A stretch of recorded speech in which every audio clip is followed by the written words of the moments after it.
nosotros a Nancy Fracalanza. Ella es psicóloga social, también es diplomada en salud escolar y acredita un montón de otros títulos más que, bueno, de a poco te vamos a ir contando. La recibimos con un aplauso. ¿Cómo te va, Nancy? Bienvenida. También integrante del Foro de la Infancia en Santa Fe. ¿A qué se dedica el Foro de la Infancia, Nancy? Bueno, somos una organización independiente y que tratamos de colaborar con todo aquello que tenga que ver con la defensa de los derechos humanos, especialmente de niños y adolescentes. Es una tarea completamente ad honorem, pero que a mí, como a mis colegas, desde lo personal, puedo decirte que me ha convocado siempre, me ha comprometido, y en estos últimos años me he jubilado como supervisora de educación inicial de la provincia, pero tengo otros tiempos reales como para seguir con esta vocación que es ayudar a niños y adolescentes, sobre todo porque veo que se necesitan esfuerzos convergentes y hay mucho escrito sobre los derechos y defensa de la infancia, pero hay mucho que todavía no se hace. Hay deudas pendientes con la infancia y la adolescencia. Nancy, ¿qué es la salud escolar? Mira, tendría que ser más extensa, pero voy a tratar de sintetizar. Cuando se habla de salud escolar, se habla de muchas cosas. Hay una pluralidad de factores y condiciones que hacen a la salud escolar. Los climas favorables tocan los vínculos. En las instituciones educativas se dan encuentros intersubjetivos e intrasubjetivos. Por lo tanto, en la medida que los climas sean saludables, tanto para la enseñanza, para el aprendizaje, donde el respeto y la confianza impere como norma, donde los profesores puedan ver en sus alumnos, más que al alumno, a un sujeto de derechos, donde los padres puedan respetar a esos profesores, porque los profesores tienen ética profesional, y donde los docentes también demuestran desde una ejemplaridad que pueden pensar en esos sujetos de aprendizaje como sujetos que van a aprender más allá de sus condiciones de género, de realidad sociocultural. Es decir, creo en escuelas saludables cuando se instala siempre la posibilidad. Y la posibilidad no es lo posible, lo poquito, y a los que tienen menos le doy algo y con eso se conforman, sino a un trabajo ético, una deontología profesional que permita un despliegue de una profesionalización con grandeza para todos. Danos un ejemplo de lo que vos considerás racismo de la inteligencia. Vos lo escuchaste, me escuchaste en el precongreso. Sí.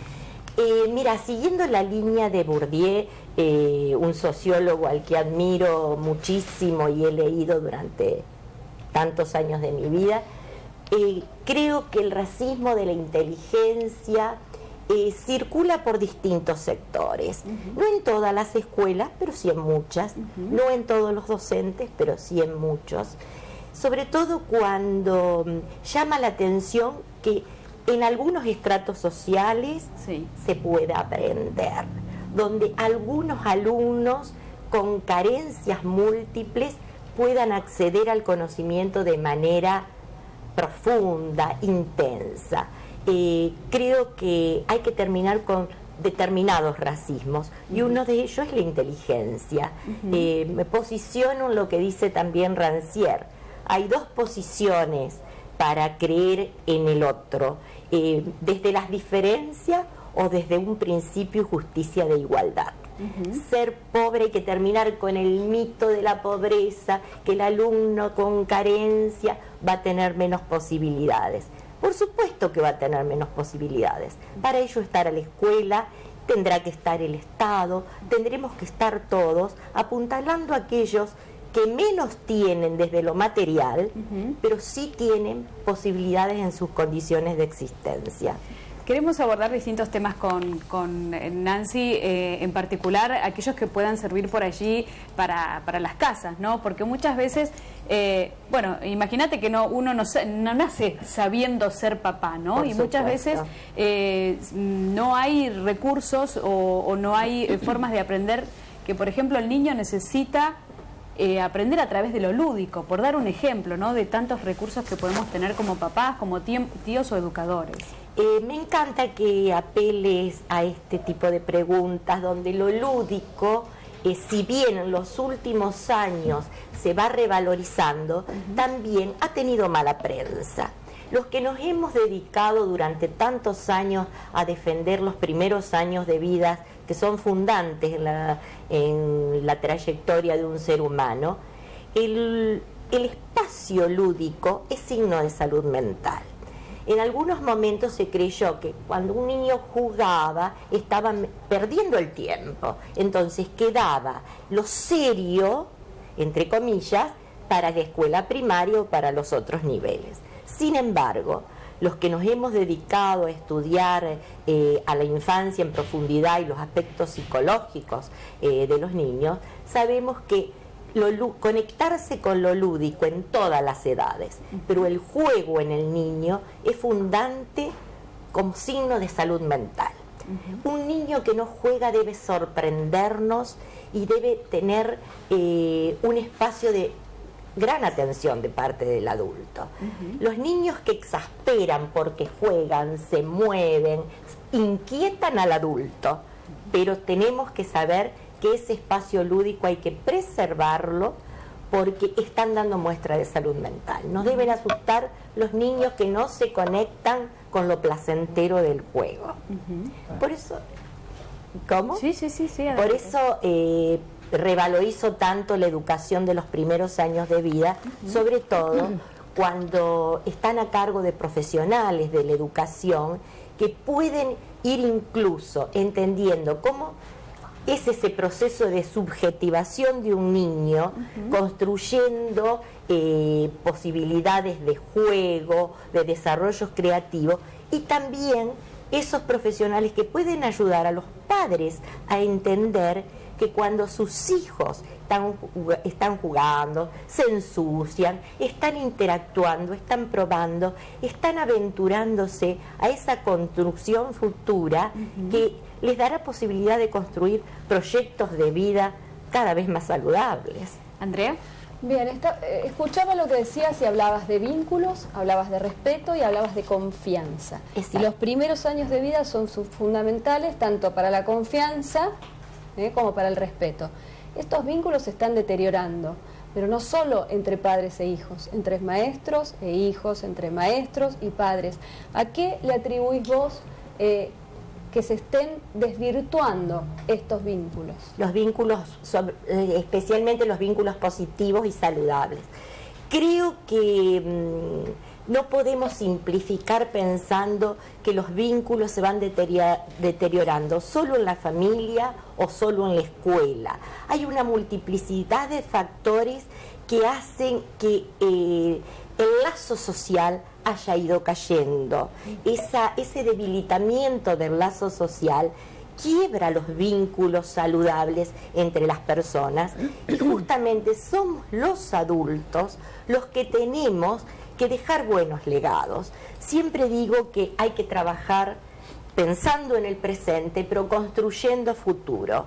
Y sin vínculos saludables nos aventuramos a construir un futuro donde el otro no sea visto como un semejante, donde se lo desubjetive, donde se lo tome más como objeto que como sujeto. Y creo que esa es una responsabilidad adulta importantísima. Si se pudiera entender que en todo tipo de trabajo, en las escuelas, en las empresas, nos movemos a través de las interacciones y de los vínculos permanentemente. Y cuando uno, en su trabajo, en su espacio cotidiano y en las diversas instituciones en las que vivimos y convivimos, cuando los vínculos no son sanos, no son favorecedores, nos enfermamos todos o enfermamos a otro. Freud hablaba de 3 lugares fundamentales para vincularse. Uno es a través y para enfermarse. Uno es a través del propio cuerpo, otro es el de las relaciones con el mundo exterior y otro es el de las relaciones con el otro. Y fíjense, hace tantos años, y Freud ya anunciaba que el quiebre y el dolor más importante que se le da al ser humano es cuando el vínculo con el otro se fractura. Es lo más doloroso, el quiebre en las relaciones interpersonales, la importancia que tiene vincularse bien con los demás, y especialmente con los chicos, que son esa franja de una vulnerabilidad, pero una potencia tan importante que creo que nos merece mayor atención. Gustavo. Sí, y esto se está dando, Nancy, lamentablemente, esta fractura, ¿no? Esta grieta en el ámbito político que muchos hablan, la fractura en el ámbito familiar y en las relaciones familiares se está dando lamentablemente. Hoy a la mañana casualmente vi cerca de la terminal una obra en construcción, un trabajo de albañilería, y estaba el papá y 2 hijos. Uno habrá tenido 13, 14 años y el otro nene era muy chiquito, 6, 7 años. Y lo primero que pensé, dije, este chico tiene que estar jugando, no trabajando y alzando un balde con escombros para alcanzárselo al papá. Tiene que estar jugando. Y casualmente hoy estamos hablando de esto. ¿Es difícil el traslado de este conocimiento, de estos conceptos, Nancy, a los papás de estos chicos? ¿Cómo le trasladas esto? Lo que pasa es que faltan medidas preventivas. Se van a enojar muchos y a mí no me interesa. Cuando se llega a determinada edad y uno tiene un libre pensamiento, no interesa mucho que se enoje el de al lado o el del costado. Sobre todo a esta altura de mi vida, donde si siempre defendía la infancia y a los derechos humanos, en este momento con más fuerza. Hay una gran desmentida de la percepción. Nos están diciendo desde discursos, desde los distintos ámbitos, que los niños no están desnutridos, que no hay desnutrición, que hay menos pobreza,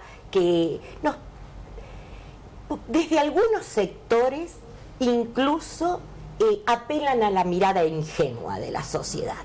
Esto que viste vos esta mañana, hoy de la mañana, se ve a diario, en la cotidianeidad. Lo que pasa que hay padres que ven la realidad familiar y cotidiana del trabajo con sus hijos, no porque sean padres violentadores o que usen a sus hijos.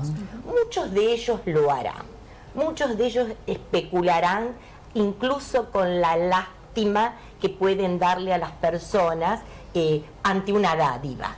Pero muchos otros están convencidos de que esta es una forma de vida que los sostiene en una sociedad que necesita de redes más fuertes. Creo que es responsabilidad del Estado y de todos los que nos tenemos que seguir comprometiendo para defender a la infancia, para que esto que señalás no ocurra. ¿Qué pasa con ese papá que piensa, pero a mí me criaron así, supongamos, a mí me criaron a los cintazos, salí bien, a mí me criaron trabajando, salí bien, salí derechito? Lo escucho a diario, ¿eh? Lo escuchás incluso desde determinados estratos sociales, y aquí quiero terminar con un mito, que es el mito de la pobreza, que en los ambientes pobres ocurre esto. Esto ocurre en todos los ambientes sociales. Lo que pasa es que en determinados ambientes sociales se disimula o se enmascara de diferentes formas, pero con distintos disfraces. Estos que dicen ustedes aparece en todas las realidades. Ahora, ¿qué hacer ante esto? ¿Cómo descifrar cuál es la cuestión a trabajar entre todos? Y hay que desmontar determinados discursos, determinados prejuicios que existen en los diferentes medios incluso, y promover una cultura de buen trato desde la infancia, con mucha fuerza, desde esos recién llegados que necesitan adultos no con edad cronológica de adultez, sino con la adultez psicológica y una adultez mental que por supuesto, brinde seguridad emocional a los chicos y un compromiso del Estado mucho mayor. Las medidas preventivas tienen que ser medidas maduras. Por ahí el trabajo en red lo veo bastante adolescentizado e infantilizado en términos de se nombran personas para trabajar en red. Yo sé que hay buena voluntad desde los distintos estamentos, pero hay que decidirse a trabajar con el otro. Karina Fisore. Nancy, yo me voy a quedar con algo que vos dijiste al comienzo de la entrevista, que para ayudar a los niños es mucho más la enseñanza, la capacitación, que por ahí la dadivosidad. Yo estoy totalmente de acuerdo con vos. Y te quería preguntar consejos que podés llegar a darles a alguna organización o fundaciones que trabajan con chicos carenciados y querés hacer algo por esos niños y no llevarles cosas, sino hacer algo por ellos, enseñarles, capacitarlos. ¿Qué se puede hacer? Así brevemente lo que nos puedas decir. Yo respeto mucho a todas las instituciones que colaboran con la infancia y a las personas que individualmente también colaboran desde lo que pueden, desde lo que tienen, desde aquello que creen que es posible. Pero sí sostengo que aún en los ambientes de múltiples carencias, esa capacitación y esa posibilidad de que todos aprendan y se pueda enseñar con ética aquello que los chicos merecen aprender, no solamente lo que nosotros creemos que ellos necesitan, lo que ellos realmente merecen. Creo que para llegar realmente a un lugar donde no quede en el asistencialismo de llevarle cosas, ropa, comida, que todo es necesario, sí, porque vivimos en una realidad que todos querríamos que los chicos coman con sus padres, y esta es la realidad que tenemos. No todos lo pueden hacer, pero sí hay que llevar y hay que acercar a estas instituciones que trabajan con niños una capacitación que dé lo que yo he denominado la posibilidad de habilitaciones múltiples. Habilitación para aquellos que trabajan con niños, porque tienen que tener una formación epistemológica, académica, de gran conocimiento sobre lo que es el sujeto de aprendizaje niño. Una habilitación formal, porque no en cualquier lugar podemos abrir un espacio para tener chicos. Yo hablo mucho con personas que dicen los contenemos. Bueno, sería para un programa aparte hablar de qué es la verdadera contención. No es alojar solamente chicos o tener chicos, sino alojarlos desde otro lugar. Entonces las personas a cargo de niños tienen que ser personas con capacidad y también con un entendimiento de lo que esos chicos son. Y darles posibilidad para que jueguen, aprendan y a través de lo lúdico puedan descubrir los inéditos posibles, como decía de Jurs. El trabajo es descubrir inéditos. En cada niño hay tanta potencia que si no censuramos la potencia de los chicos de cualquier nivel social, ya estaremos no solamente asistiéndolos para darles de comer, sino también para una integralidad en la formación de su persona. Vamos a pasar a Andrea Palero. Andrea, adelante. Sí, otra consecuencia de lo cual te quería preguntar, que lo vemos todos los días y cada vez lo vemos más, y realmente me preocupa como adulta, porque cómo tenemos que manifestarnos todos, es el tema del bullying en los chicos. Bueno, yo tengo una investigación sobre bullying, estoy trabajando hace un tiempo bastante largo y voy a continuar.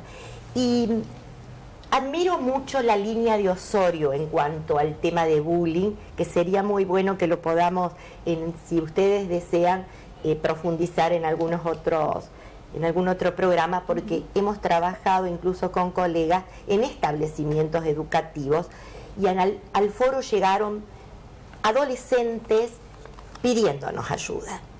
Y no siempre lo que escucho por televisión, en los medios, lo que leemos o que los propios docentes piensan, no todo es bullying. ¿Es sinónimo de burla la palabra o no? Está dentro de las burlas, de los hostigamientos, Por eso nombraba a Osorio, porque yo me identifico mucho con Fernando Osorio cuando explica, y a lo que adhiero, que no todos los actos de violencias y manifestaciones que vemos entran en la categoría de bullying. Y a veces se habla ante hechos de violencia como de que estuviéramos en presencia de bullying, y no lo es. Para que se dé bullying o una violencia escolar, como se la llama, tiene que haber ciertas condiciones, sistematicidad, repetición en el tiempo y personas que todas están en riesgos. Por lo menos hay 4 categorías como para analizar: el que practica el bullying con el hostigamiento, el que lo alienta, el que es pasivo y aquel otro que está, mira y se desentiende. Pero es un tema complejo y sí habría que analizar que hay diferencias entre la violencia social que entra a la escuela y la violencia escolar que forma parte de procesos antidemocráticos propios del sistema escolar. Nancy, nos hemos quedado sin tiempo, pero desde ya muchísimas gracias por todo tu aporte. Sabemos que cada cosa que decís está estudiada, está, bueno, leída, investigada, así que muchísimas gracias. Sigo en esta línea de pensamiento. Hay que seguir aprendiendo y hay que ejercitar mucho el pensamiento. Muchísimas gracias, Nancy. Gracias a ustedes. Bueno, Nancy Fracalanza, integrante del Foro